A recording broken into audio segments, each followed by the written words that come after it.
Hello everyone, my name is Amariah and thank you very much for clicking on this video. Okay, so we're going to get this started off with tips on how to build your own computer and the things that you need to know when it comes to building your computer. Tip number 1. First things first, what you need to do is pick your CPU. There's many types of CPUs, but I'd recommend an Intel CPU. People go for AMD and these other manufacturers, but Intel is very reliable in my eyes, and I've been with Intel for many years, so that's the CPU that I'd advise you on. What CPU to choose? Okay, so we've got the i3, we've got an i5 and i7. They're basically the top tier CPUs that I'd recommend. What to look for when buying a CPU? First things first, you want to see how many cores they are. 2 cores, 4 cores, and it can carry on going on forever. But most commonly, the i5 processor and the i7 processors have 4 cores. I'd recommend a 4-core CPU because most things today usually have a 4-core CPU or require a 4-core CPU. More cores the better.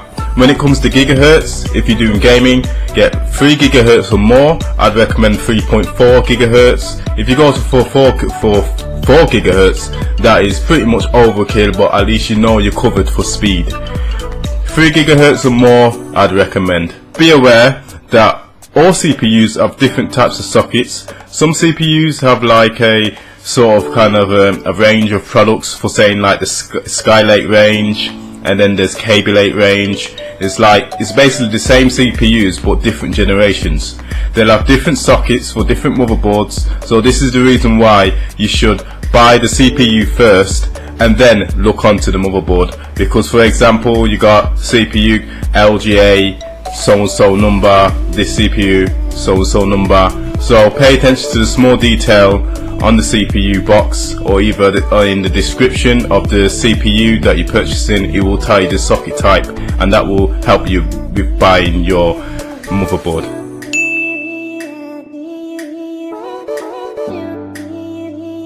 Tip number 2, purchasing a motherboard.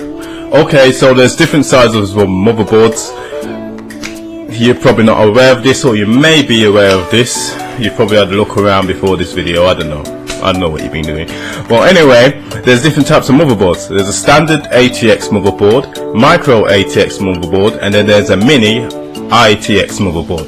Depending on the size PC you want to build, it varies. But if you want to upgrade your let's say your PC in the future, it's better just to get a standard ATX motherboard, and then that will do you for the future.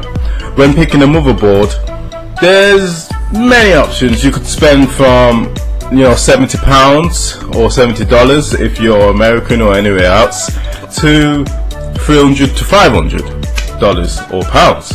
Now, to be honest, all you need is a standard motherboard with the standard sockets and maybe a HDMI at the back of it, and you're good to go. I've built my gaming computer from a standard motherboard and I'm happy with it.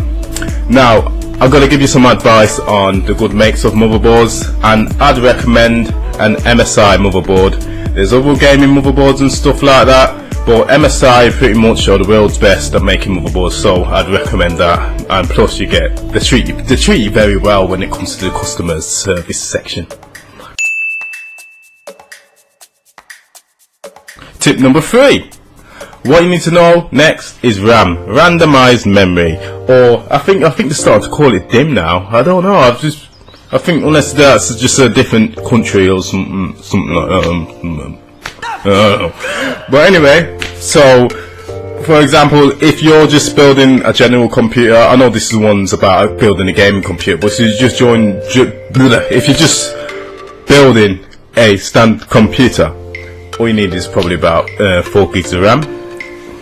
And that will do you, let's say, probably a gig of RAM for the operating system, another gig of RAM just for all the little applications you're opening, and then some spare RAM just in case one of the applications needs extra RAM, and then 4 gig, the last one, just for spare, just more spare. More RAM you got, the less likely your computer's going to crash on you. Trust me, the last thing that you want is your computer crashing on you. I've had many problems in the past. Recommended RAM, 8 gigs RAM. A lot of gamers recommend it's just that that's just what you need for gaming is 8 gigs of RAM. Really, you can get away with that and just play your games all day. There you go, blah blah blah. But if you're a YouTuber and you're a hardcore gamer, go for 16 gigabytes of RAM. Yes, it's expensive, I know, but if you're on a budget, just go for 8 gigs, or either just notch it up to a 12 or something like that. But me personally, I've got 12 gigs of RAM. I managed to stream, I managed to play games, I managed to put my computer on the Ultra and do everything. But bear in mind, I've got a really powerful GPU, but I'm going to get on to graphics processing units in a bit. 32 gigabytes of RAM, yes, it can get very expensive, but when I think about it, do you need it or do you not? Some people just get 32 gigabytes of RAM because they like to spend the cash, because they got the green, and they can show off the PC. Yeah, man, I got 32 gigabytes of RAM. I'm future-proof, man, for the next 10 years, boy. Don't mess with me. Yeah, DDR4, boy. Oh, different types of RAM. I know, it goes on and on and on. There's DDR2, DDR3, DDR4. Okay, last generation, it was DDR3. This generation, it's DDR4. So, what are you gonna do? Just go with the fashion. Yes, it's going to be quite expensive because it's a new thing now. DDR4, just get, when you're buying a motherboard, make sure the motherboard supports DDR4, okay? And you'll be future-proof, trust me.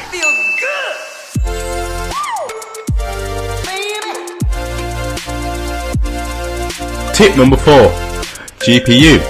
What is a GPU? What is a graphics processing unit? Well, GPU, before you pick your power pack, you need to know how much power your GPU is going to take. That's why I haven't mentioned buying a power pack yet, because you could buy a power pack, a standard one, build all your computer and buy a GPU afterwards, the graphics processing units for your games to play on, and then you're like, hold up, where are my connectors? There's no sockets to plug the power in the GPU. And you're like, how do you do this? Go on YouTube, find out this. Oh, I got the wrong power supply. And then it's a sad, depressing story of returning the products and trying to get your money back. So yeah, buy your GPU first. Types of GPUs. There's many types of GPUs. You could buy MSI, you could buy Nvidia, and then there's other ones that haven't got names, and then there's AMD as well. But me personally, I recommend Nvidia. Some people like AMD. AMD's cheap, and that's why a lot of people buy AMD. But just go with Nvidia. That's what I use. I use a GTX 1060, 6GB. You don't really need a 6GB GPU, and you don't really need to get the latest ones. Pretty much, if you've got a 900 series GPU of a GTX version, make sure you get a GTX. If it doesn't say GTX, that GPU is just for monitors. Okay, I only can play on monitors and just certain monitors. If you want gaming, you need a GTX GPU, a proper GPU. There's two types of GPUs, but I don't want to get into it too much. But I'd recommend the 900 series, probably 980 GTX Nvidia, and there's all sorts of third parties who basically get a chip and then they redesign it in their own little design and say, do you want to get it from MSI? Do you want to get it for EVGA? It's all the same damn chip. Like I don't know which one to get. Some of them are longer, some of them are shorter. Me, I just go with EVGA only because they've made a compact version of the 1060 of the 6GB, which is good, and then all the rest of the companies have made like really long ones that take up lots of space in your computer. Me, I want to minimize it. Plus, it's quiet as well, so it's great. If you want to check my review on it, I've got a review on it in a couple of videos. But yeah, just to make sure you do your research, get a good GPU, and make sure you got the correct slot for the PCI X16 in your motherboard. So make sure you check the specs, but most motherboards, like modern ones, will take it anyway, so you'll be okay. Okay, power pack. What I'd recommend for a power pack, or you can call it in PC land a PCU. Yeah, a PCU. I know, power supply unit. That's what it stands for. Anyway, so me personally, I've got a 600 watt power pack for my gaming rig. The reason why you need the right power pack, because each GPU have got different sort of pins. You could have a GPU that takes 4 pins for the power inside the computer, or a GPU that takes 8 pins. It depends on the manufacturer, how much voltage they want to pump in that GPU. So check out how many pins the GPU needs, and then buy a power pack and make sure it's got the right pins. I'd recommend probably about 500 watt and over. Yeah, that's how much I'd recommend, because if you buy one that's too low for gaming, then you're just gonna have to take it back to your shop and then beg the guy for your money back, and I don't think you really want to do that. Picking a PC tower, tip number 5. Okie dokie, this part gets so complicated. Whew. Yeah, you could get a scrap PC tower from your friend or something like that, or you could just buy a new one for £50 or $50. But make sure you know what sort of PC tower you get, because there's some small ones, and there's bigger ones, and there's humongous ones. Alright, so what you need to do is just get a standard size CPU, standard size tower. There you go. Standard size tower, which would be just a standard ATX. It will tell you, when you're looking for towers, it will say it will fit ATX, micro ATX, or mini IATX. If the tower looks too small to begin with and it looks too cheap, it's going to be a small one. Usually the small ones are cheap and cheerful and they look good, because they want you to buy the small ones. But I just recommend the normal size tower. Some of them come a little bit beefy. Try to get a good looking one, or if you want to go the extra mile, go and buy the glass. Okay, if you need any more advice, just comment below and tell me. Oh, how do I do this? Oh, I didn't understand this. Oh, can you help me with this? All you gotta do is comment below and I'll answer your questions. Okay?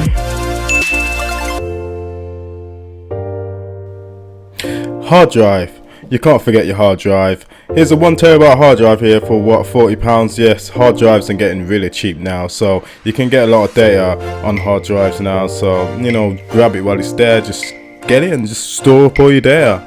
SATA connection hard drives are the most compatible hard drives of today and for the future on, and this is where the technology is now leading to, so make sure you get a SATA hard drive connector. SSD solid state drives are the quickest and fastest. They give you the quickest and fastest boot time, and if you're the type of person who does a lot of gaming and really needs to get the job done, this will not let you down. Trust me, definitely 100%. If you can afford one of these, go and grab it. It's worthy of an investment and it's future proof. Your computer will be released and you will have all the power you need, striking in and out. It's just unlimited data transfer, so have fun with it, no slowdowns, you know, and that's what we want. And of course, it's assembling it all together. Now, I'm going to leave that for another video. The reason why is because it's a long process and it's a bit of learning. So when it comes to assembling the PC, if you got a friend who can help you build it, then that's good. On top of that, people go on about static and stuff like that. To be honest, I've just used my bare hands, did you get it? Bare hands to build a computer, and I haven't done any static business. It's a thing that, you know, you basically, you'd be alright just using your hands to build a computer. Just make sure you don't electric shock yourself when you're plugging things in. Okay, well, health and safety first. Always make sure the table's clear of any clutter. Make sure you lay it down on a hard surface when you're building. Make sure there's nothing to cause a fire, and make sure you're plugging the computer, you know, last, and then try it on. So, but if you need help, like with anything, just comment below. And as well as that, do not connect or try the PC on while it's not in the tower. Always make sure it's in the tower if you're going to try the computer on. Don't try it on while it's on the table, like naked, before the motherboard hanging out everywhere. That's dangerous. I know you've probably seen reviews of computer guys do that, but don't do it if you don't know what you're doing. Just be careful, okay? Especially if you're young, because I wouldn't want your mummy to go, hey, you've been listening to that guy off the internet, of YouTube, that Amirai guy. Right, it's time to sue him. It caused harm to my child. Anyway, my name is Amirai. I hope you enjoyed the video, and I hope this helps out. If you want me to do more videos, which I'll probably most likely do, just comment below and tell me what type of videos you want me to make. Peace, family. See you later, guys.